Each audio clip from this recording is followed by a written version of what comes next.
Mesdames, Mademoiselles, Messieurs, bienvenue à Métro News. Voici les principaux titres qui seront développés aujourd'hui. Une étape importante dans le déploiement d'une force multinationale en Haïti est franchie. Le Kenya se porte volontaire pour prendre la tête d'une force internationale. Le Kenya dispose des compétences nécessaires pour assumer le leadership d'une mission militaire en Haïti, selon l'expert en défense et sécurité Ricardo Germain, alors que le colonel Imler Rebu exprime des doutes concernant la capacité de la police kenyane. La presse haïtienne est en deuil. La présentatrice vedette du journal de 4 heures de Radio Quisqueya, Liliane Pierre-Paul, est décédée subitement ce lundi. La journaliste était âgée de 70 ans. Métropole présente ses sympathies à la famille de l'ancienne présidente de l'ANMH.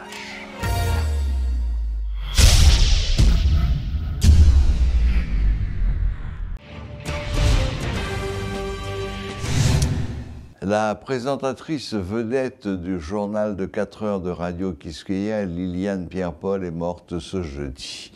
Née dans la commune de Petit-Couave en 1953, Liliane Pierre-Paul était une militante pour la liberté d'expression. Dès son jeune âge, Liliane Pierre-Paul avait connu des moments de douleur, torturée, violée, battue, emprisonnée et exilée. Elle est devenue un nom qui sonne fort dans la société haïtienne.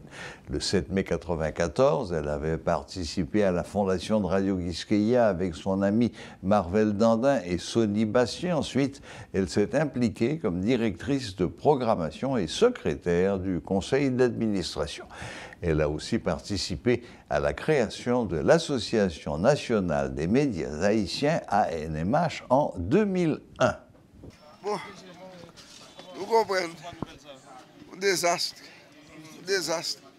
En plus, pour nous et puis pour le pays, il y a tout. Désastre. Est-ce que l'État présente Pas vraiment, bon. Mais quand même, l'État s'est préoccupé par pas mal de problèmes. Mais pas au point pour me penser que ça était capable de briver. Ouais. Enfin, excusez-moi. Nous-mêmes, gens qui disent en politique, gens qui disent qu'il y aurait une démocratie, ils ont voté pour le changement, ils ont pris un coup. Ils ont pris un coup de la mort Liliane après-midi, 31 juillet, pendant qu'il a cherché la Kaili pour le capable de venir faire le journal.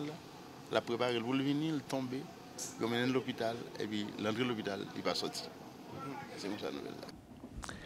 Le ministre des Affaires étrangères kenyan, Alfred Mutua, a déclaré que le Kenya était prêt à prendre la tête d'une force multinationale en Haïti en réponse à la demande du Premier ministre Ariel Henry.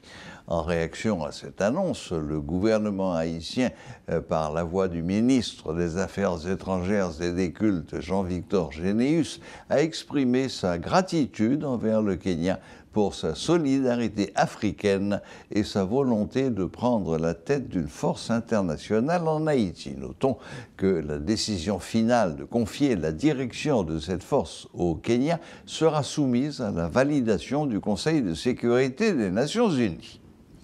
Le colonel Imler Rebu exprime des doutes concernant la capacité de la police kenyane à mettre fin à l'insécurité en Haïti. Il décrit les forces de ce pays comme peu compétentes et estime que 1000 agents de police sont totalement insuffisants pour faire face aux gangs. Le Kenya dispose des compétences nécessaires pour assumer le leadership d'une mission militaire en Haïti, analyse M. Ricardo Germain, expert en défense et sécurité. Le Kenya a une expérience avérée en matière de missions internationales de maintien de la paix, dit-il, rappelant la présence de soldats kenyans au sein des missions en République démocratique du Congo et en Somalie. De plus, le Kenya intervient comme médiateur de paix au Soudan.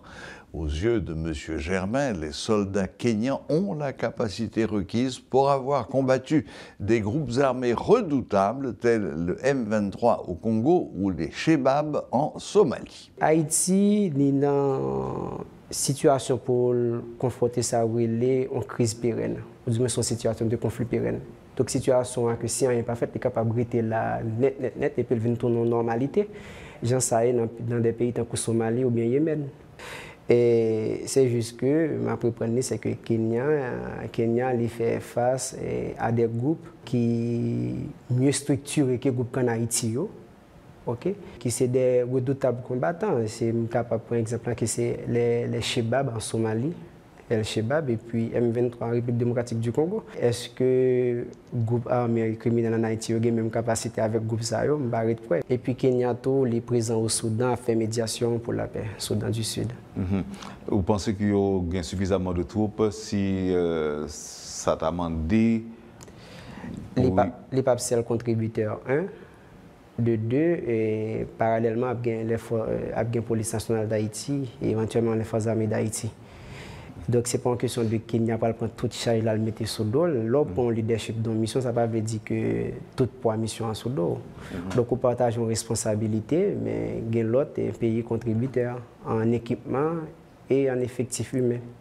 Si dans le cadre de mission, son appui en matériel lié, donc très probablement, on doit jouer des matériels, des aéronefs et des blindés, je veux dire. Si orienter mission de telle sorte que s'il y a des opérations, c'est des opérations conjointes, ce n'est pas des opérations unilatérales, mais qui seulement sous des capables de dire responsabilité et force multinationale là, faut que la police là et même l'armée d'Haïti impliquée dans la conduite opération ça yo. Et d'abord ça et puis de 2 c'est maintenir formation, programme de formation au sein de la police nationale d'Haïti parce que pour moi-même son cursus qui mérite renforcer parce que et pas même défi depuis les polices ont été créées donc que c'est dans ce sens ça faut renforcer. Et là nous va aller plus loin pour nous dire que effectivement faut une réforme qui faite dans tout secteur de sécurité en Haïti. Et pour moi, c'est là que le gouvernement est capable de faire des demandes spéciales et puis en même temps tout et parallèlement solliciter à ce que mission soit une mission multidimensionnelle. Multidimensionnelle, ce n'est pas seulement venir combattre le groupe armé parce qu'il y a l'autre enjeu souterrain, il y a une organisation élection, bien entendu, il y a une élection pour organiser et il y a des armements pour faire tout.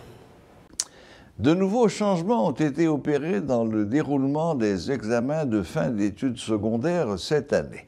Les surveillants dans les salles d'examen doivent être munis d'une lettre du ministère de l'Éducation nationale attestant qu'ils sont bien des enseignants. Ces nouvelles dispositions n'ont aucun impact sur le déroulement des examens dans les centres visités. Parallèlement, les candidats n'ont pas caché leur satisfaction en ce qui concerne le déroulement de cette première journée d'épreuve. Suivez ce reportage de Rudolph Pierre-Louis. C'est une première journée qui s'est déroulée dans le calme selon des interrogés qui ont exprimé leur position par rapport aux examens. L'examen va trop mal, parce que immédiatement on travaille. Si on travaille, on fait ce qu'on fait, mais immédiatement on travaille, on peut tout est facile pour normal. Et bien, c'est pas comme si on peut faire normal. Nous terminons à premier examen pour le premier jour là. Bon, nous un peu satisfaits parce que ça nous est bien déroulé. Et jusqu'à présent, parce que c'est contrôle, comme je viens de dire, c'est contrôle que nous avons fait. Les candidats ont remettre feuilles, superviseurs à contrôler avec surveillants pour mettre mise en enveloppe. Nous avons dit jusqu'à présent, nous sommes un peu satisfaits. Ça va mal passé grâce à Dieu, nous avons dégagé nous assez bien. Et tes philosophies, nous avons fait matin, nous avons réchimé, nous avons commencé à faire. Des candidats issus de différents centres d'examen de la capitale, y compris quelques responsables d'établissements, vont droit au but. L'été, on a perturbé parce que et mois de décembre, que plus fort on à l'école, et gens pour l'école data fonctionner, pas arriver à fonctionner comme ça. Ça c'est cause que nous pas finir toute année académique parce que l'école toujours ouverte en septembre et que nous sommes arrivés à l'école le mois de décembre. Pas mal, nous travaillons avec nous assez bien, mais à cause de jours que nous perdons, nous devons rattraper, nous avons un cours de rattrapage. nous-mêmes, et l'ICB n'a pas travaillé dans la boule 12, ce qu'on est à l'époque. Et si ma carte a un pile problème. Mais quand l'État est venu faire une sorte de rattrapage pour nous, rattrapage ça, il était évité dans l'établissement l'ICB Thionville là. Bon, nous avons appliqué un pile bail.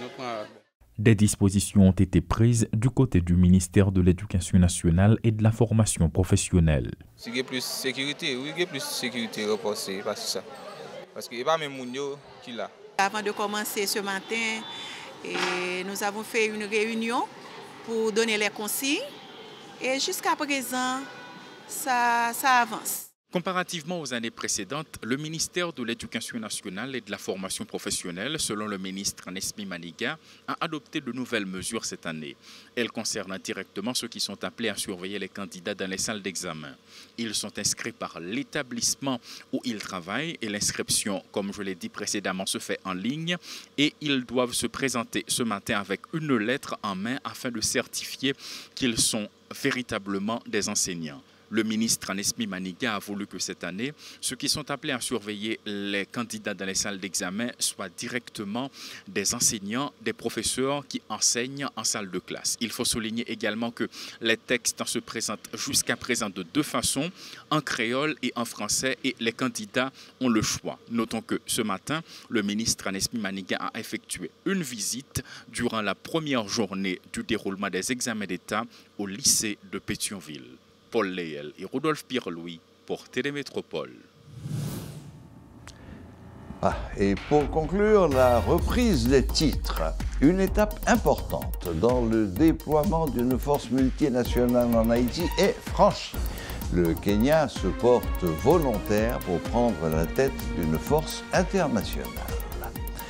Le Kenya dispose des compétences nécessaires pour assumer le leadership d'une mission militaire en Haïti, selon l'expert en défense et sécurité Ricardo Germain, alors que le colonel Imler Rébu exprime des doutes concernant la capacité de la police kenyane. La presse haïtienne est en deuil. La présentatrice vedette du journal de 4 heures de Radio Quisqueya, Liliane Pierre-Paul, est décédée subitement ce lundi. La journaliste était âgée de 70 ans. Métropole présente ses sympathies à la famille de l'ancienne présidente de la NMH. Voilà, la boucle est bouclée. Merci de nous rester fidèles. Très bonne semaine à toutes et à tous et à la prochaine, même heure, même chaîne.